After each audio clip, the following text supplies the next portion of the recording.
Hey there, welcome.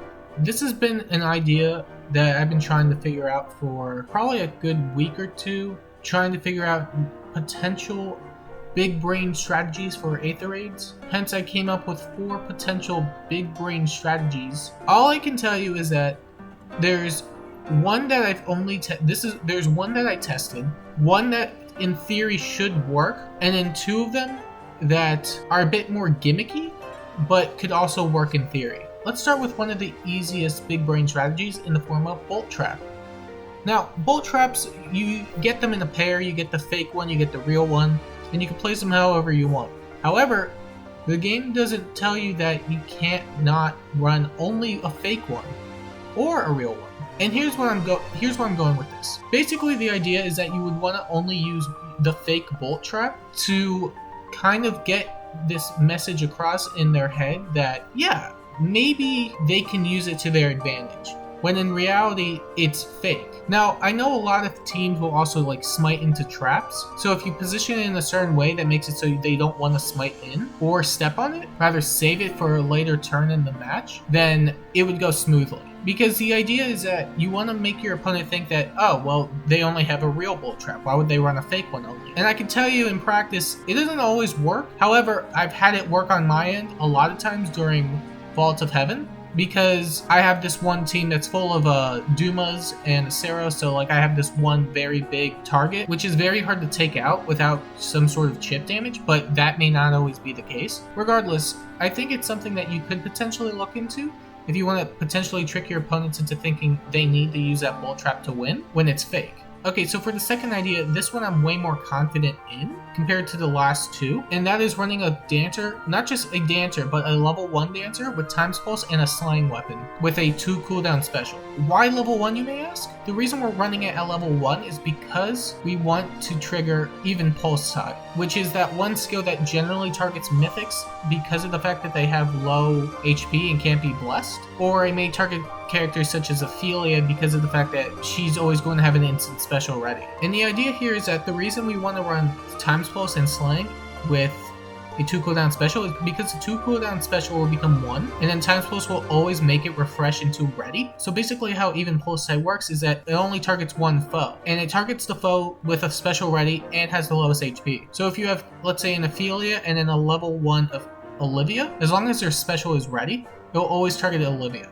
And this is just more of a means as just trying to beat even Pulse Tide in general. And the reason we would run it on a dancer specifically is because they don't want to go into combat anyway, so your best bet is to just leave them as is without the attack. And their whole point is to dance, which they can do at any level. Likewise, someone like Olivia is probably going to be getting hit by isolation as is, but if you want to make sure that isolation doesn't hit her, you can always run an ally with even recovery or odd recovery or on a healer. It doesn't matter which, but there are means of getting around isolation regardless. And a level 40 Olivia by itself wouldn't really dodge a Milla or a Bride Fior, so it's not like it would make too much of a difference. Now the third option is Poison Dagger. Poison Dagger is one of those launch weapons that is effective against infantry, but the catch is that it's only 5 might. So the potential theory for this is you run a dagger with very high attack, someone like South, for example.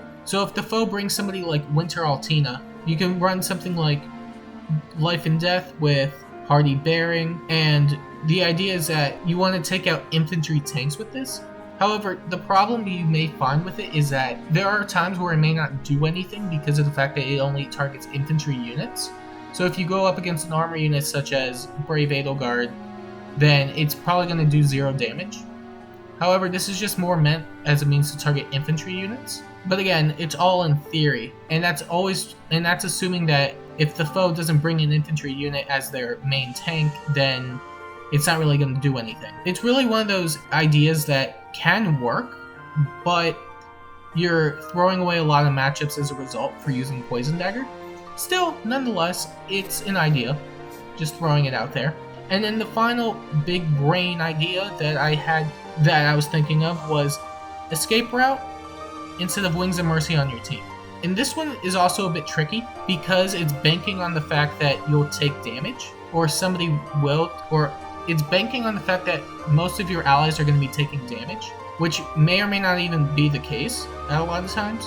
Plus, it could be weak to a lot of other things such as baits and renewal towers, and player phasing in some cases too, because let's say you're going up against a Gale Force team, right? And they decide to run a Bolt Tower and it hits everybody. Now, once that Bolt Tower hits the team, there's a good chance that they'll end up just Gale Forcing or going into the player phase. They may just end up player phasing all their foes, which is why it's not the most ideal. However, if you were to ditch Healing Tower, which is incredibly risky by the way, there's a chance that you may be able to take advantage of the foe's Bolt Tower and then chain up escape routes, so on and so forth. I think there may be a problem with consistency because there's no guarantee that you'll be able to get any of that stuff going. Even so, it's another idea nonetheless. Honorable mentions when it comes to specific skills and ideas includes Pass. Pass is actually something I've seen around every so often. It's pretty good for Aether Raid's defense because of the fact that you don't want any adjacency with your allies, which means if the foe can reach and possibly Gale Force off the first unit, there's a great possibility that afterwards they can always just go past you or the foe and then snipe one of your allies, which is pretty great. I know someone like Legendary Sigurd would actually use that pretty well because of the fact that he has 4 move. However, he's not really going to be Gale Forcing anyway because his whole shtick comes from his preferred skill special, as it grants extra movement to every ally, so you probably want something like that instead. But nonetheless, Pass is still a pretty good option that I think I would have mentioned, but I do see it around every so often, so I neglected to put it in. But out of these 4 potential big brain ideas, I'm most definitely confident in the level 1 Dancer with Times Pulse and Slaying, as that can easily beat out even Pulse Type, and Fake Bolt Traps, because nobody ever thinks that you would nobody accounts for that type of stuff. They always assume you bring a real Bolt Trap. But those are just my thoughts. I'd like to know what you think. Do you think that any of these ideas are worth taking into consideration? Let me know down below. I always like to hear what you have to say. And until next time, thanks for watching.